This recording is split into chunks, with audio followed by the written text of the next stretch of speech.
You hear a lot of people talk about youth crime. It's one of the biggest political issues affecting regional Queensland, but we don't often hear much about solutions. A lot of people raising the problems, but the solutions, well, they've been hard to come by. And there's a growing number of people who believe the answer doesn't lie in correctional centres. Instead, though, in on-country programs and online, even with the help of artificial intelligence. Tracey Thompson and Matthew Burns are working on a program called Guardians of the Earth, an interactive website.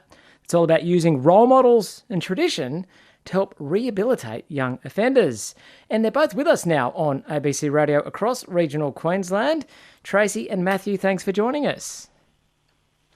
Thank you so Hello. much. Glad to be here. All right. Well, we'll start with you, Tracey, if that's okay. You're a former NRLW player. You played at the highest levels of women's rugby league in Australia, and you've had a great amount of sporting success. You actually captained the first ever Indigenous Women's All-Stars team back in 2010. Now you've made the move into empowering young people and trying to break the cycle with youth crime. Just tell us a little bit about the work you do in the space.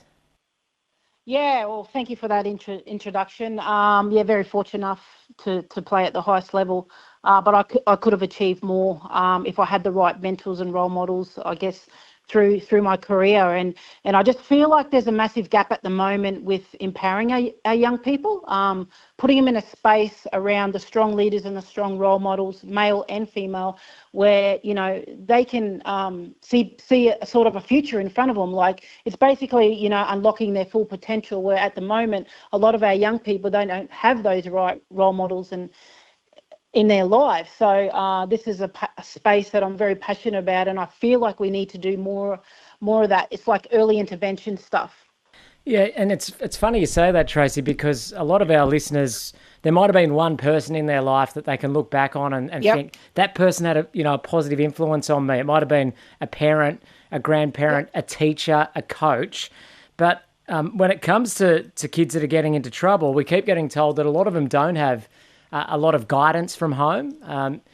Sometimes it's actually safer to be on the street than it is to be at home. Do you think that we haven't focused enough on this area of trying to find out how to get the message across to these kids? I mean, there's punishments, of course, but to try and give them a carrot rather than a stick, what role can positive role models play here? Oh, look, to me, it is the key. The absolute key, because all of our kids, they have their little role models and their mentors that they look up to. Could be a sports star, could be, a singer.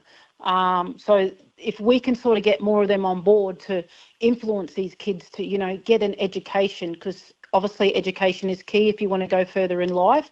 That's all you need with these young people is for someone to believe in them. Like you said, they're not getting that right support, obviously at home or somewhere else. And it is safer to be on the street. So if we can do more of that empowerment and education stuff with our young kids, we've got to give it a try.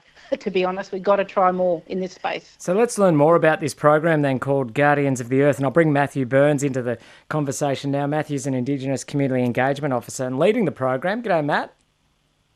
G'day, mate. How are you? Yeah, good. So just hearing Tracey there talk about the importance of role models, your program is going to look at trying to give these young people role models, but maybe not necessarily people that are physically there with them. Talk us through the role that artificial intelligence might be able to play.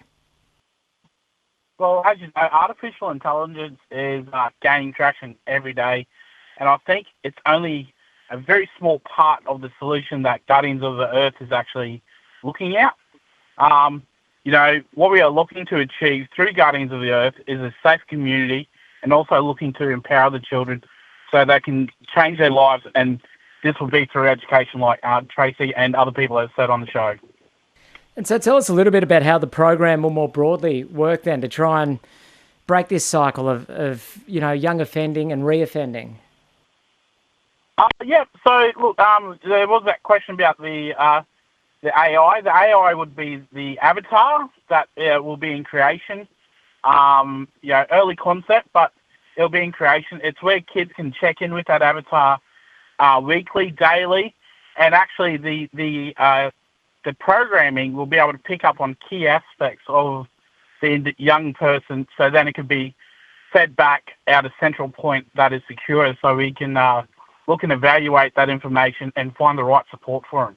Hearing it from Tracey Thompson and Matthew Burns. They're with a program called Guardians of the Earth, an interactive website that's all about using role models and tradition to try and help rehabilitate young people that have either the potential to go down the wrong path or have gone down the wrong path. Tracey, bringing you back into the conversation here, you've talked about role models and the importance of them.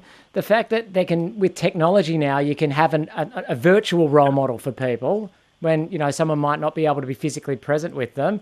Is that a bit of a game changer here? And also speaking to these younger kids that do operate in or exist in a different world to, you know, the world that their parents or grandparents might have existed in? Oh, without a doubt. Like, I've spoken to a few kids in schools around Darwin and in Queensland, and I threw it out there to them. I said, hey, look, if you could speak to your sports star every day, would that make you come to school? And guarantee they basically all of them put their hands up. So, and you know, we've got a saying is you work with the kids, not the bricks. So our kids are like clay. We can still mould them and shape them, but we got to put them in an environment with around those strong leaders and strong role models where they can excel. Matthew, at the moment we seem to be, well, really at a crossroads when it comes to young offending in Queensland, and we've got local government elections coming up and a state election coming up this year, and all the talk is about getting harder and tougher on youth crime. This program doesn't actually look at punishment per se, it looks at reward as a way of trying to disincentivise young people. Do you think that it has potential to work where other things at the moment are seemingly failing?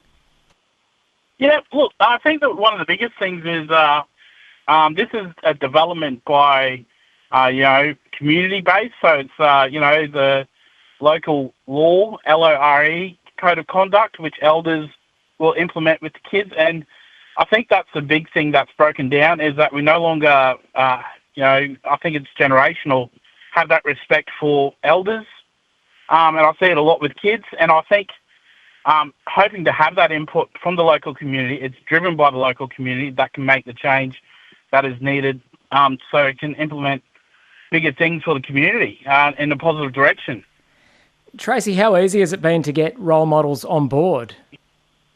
Yeah, look, it was pretty easy. Once, a few years ago, we knuckled down hard and reached out to a few of them that without a hesitation, they put their hands up. They'd love to be part of that. So there's still a lot of work to do in that space, and a lot more reach that we can do with more of these role models. But yeah, 100%, without a doubt, they put their hands up. And Matthew, the rollout of the program, so it's still kind of being developed at the moment, but do you foresee this being rolled out across regional Queensland eventually? Mate, the concept is there. If it can get the funding, this thing will go ahead and it'll be a great thing for the wider community of Queensland, so we can address the issues that are arising with our young people. Well, we keep hearing that it's not just about, the government keeps saying it's not just about getting tougher on crime. They want to invest in, deterrence as well, because prevention is better than cure in some respects. So you're seeking funding, are you, for this interactive website? Is that where it's at the moment? Yes, that's correct. Any luck yet? Do you reckon you'll be successful in that endeavour? Oh, mate, there's a couple of grants in the pipeline, so fingers crossed that we get through there, and we, then we're able to see and implement that program out schools. All right, and Tracey, interesting that you started saying that you had a great career as a sports person, but you reckon you could have gone even further if you'd had the right role models in place. You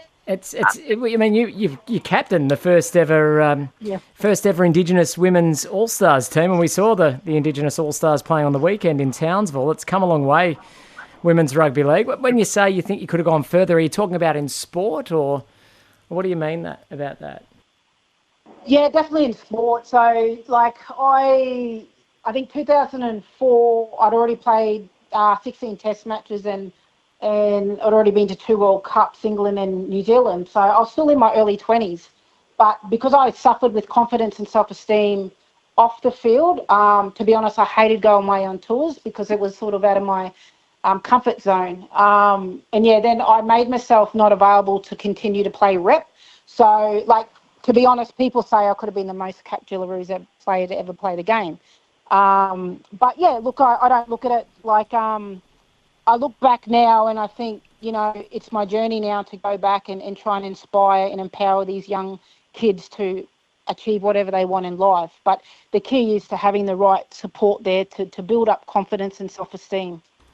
Yeah, and it kind of makes sense. We hear so much about the fact that, TikTok is a big issue when it comes to, kids bragging about crime. But why can't you use these mediums, these, digital websites and the like to actually be positive influences on young people, as well as, we talk a lot about the negative impact that social media has, but surely there's got to be some good to be gained there as well. And that's what you guys seem like you're trying to do here. Well, it's been good to talk to you both about this program this afternoon. Thank you very much for joining us. Thank you so much. It's been an absolute pleasure. We've been hearing here about a program called Guardians of the Earth. Tracey Thompson and Matthew Burns. Have a great afternoon. Thank you so much. You too. Thank you. And Matthew is Indigenous Community Engagement Officer leading the program. We also heard from Tracey Thompson there, former Jillaroo, and one of the role models involved in. It's a bit of a different approach, isn't it, to trying to tackle breaking the cycle of youth crime using role models and the latest technology as well.